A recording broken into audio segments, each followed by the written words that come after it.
Alors, comme d'habitude, une petite question pour se mettre dans le bain. Comment expliquez-vous le ralentissement de la fréquence cardiaque lors de l'immersion?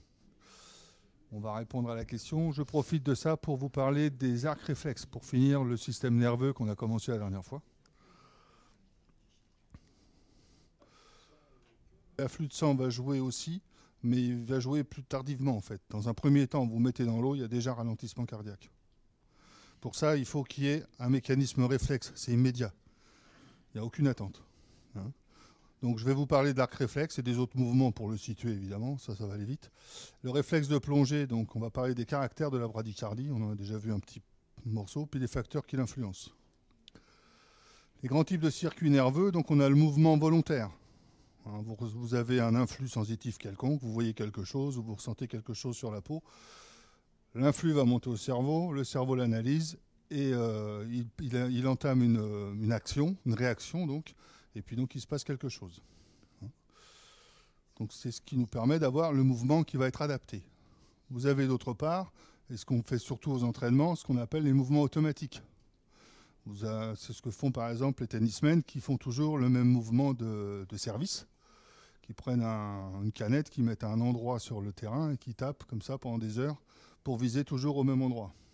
À la fin, à la longue, le système est devenu automatique.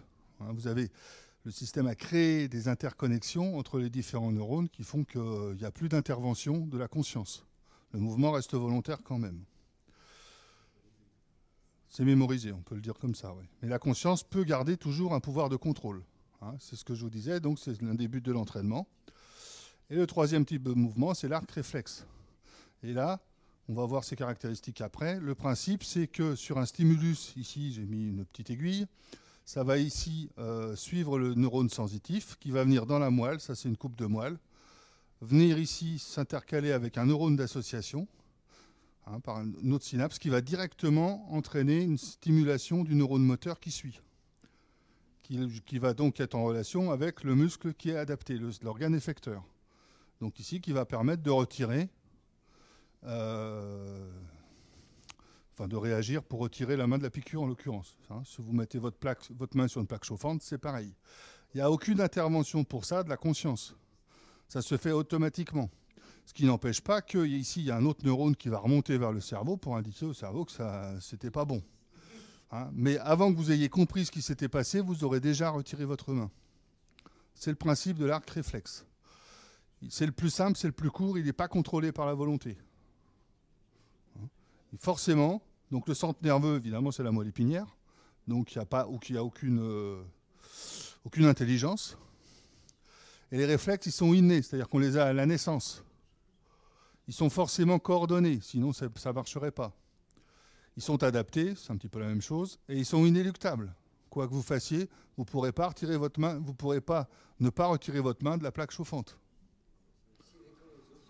Sauf si elle est collée. Sauf si vous vous forcez à la remettre. Vous aurez le réflexe de l'enlever, mais vous pouvez forcer à la remettre. Voilà le principe du mouvement réflexe. Donc la bradycardie réflexe, comme tu disais, c'est surtout une zone qui est autour de la bouche, hein, où il y a le maximum de récepteurs, des récepteurs qui sont sensibles au froid. Et puis il y a aussi des récepteurs thoraciques qui sont sensibles à la distension.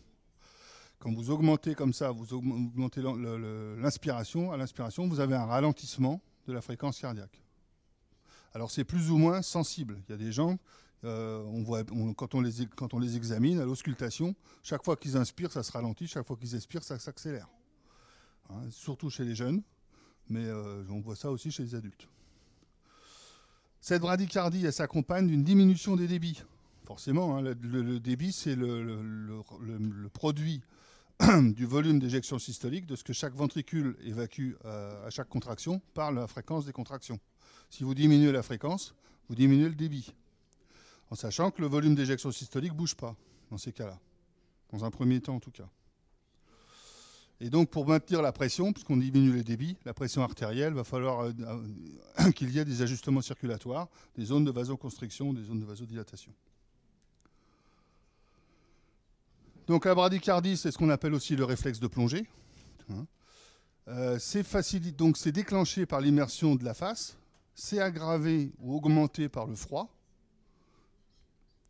par la distension thoraco-pulmonaire, ce que je venais de vous expliquer, par l'apnée, le seul fait de vous mettre à arrêter de respirer, et puis par l'augmentation de l'oxygène dans le sang.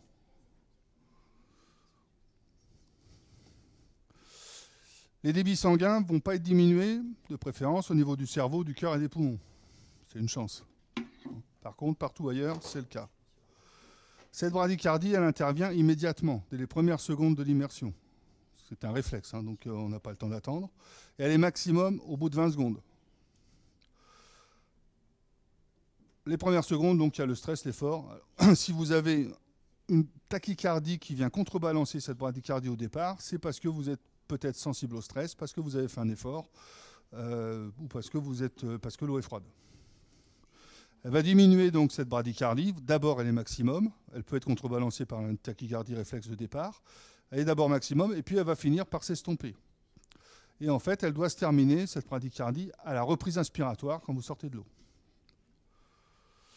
À la sortie, il y a souvent un phénomène de compensation. Donc vous avez une tachycardie qui va venir compenser cette bradycardie qui a eu lieu un peu avant.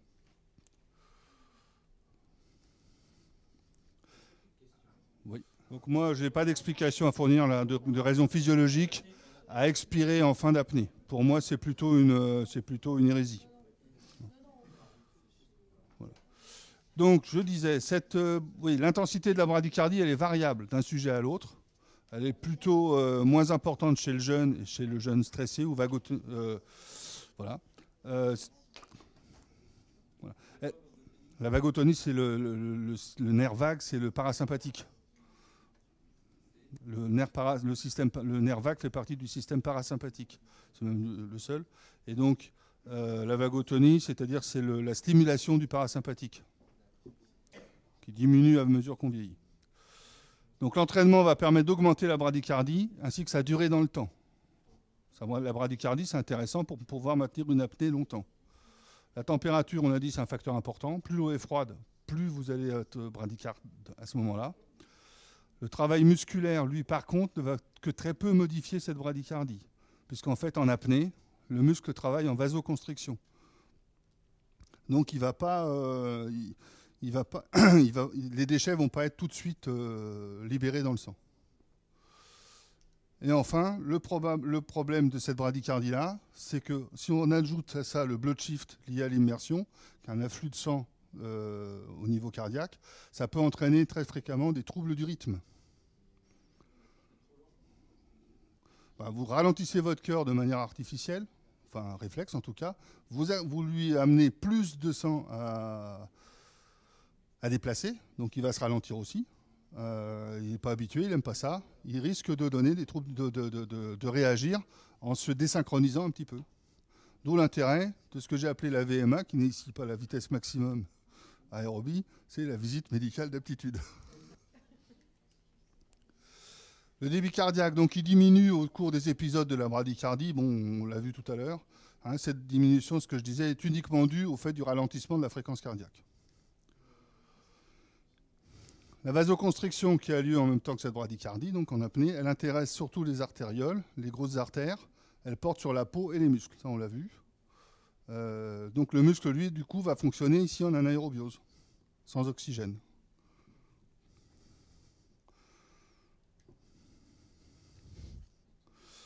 Cette bradycardie, donc on a vu qu'elle peut entraîner des bradycardies. On a vu qu'elle va être augmentée par l'hyperoxie, c'est ce que je vous disais tout à l'heure.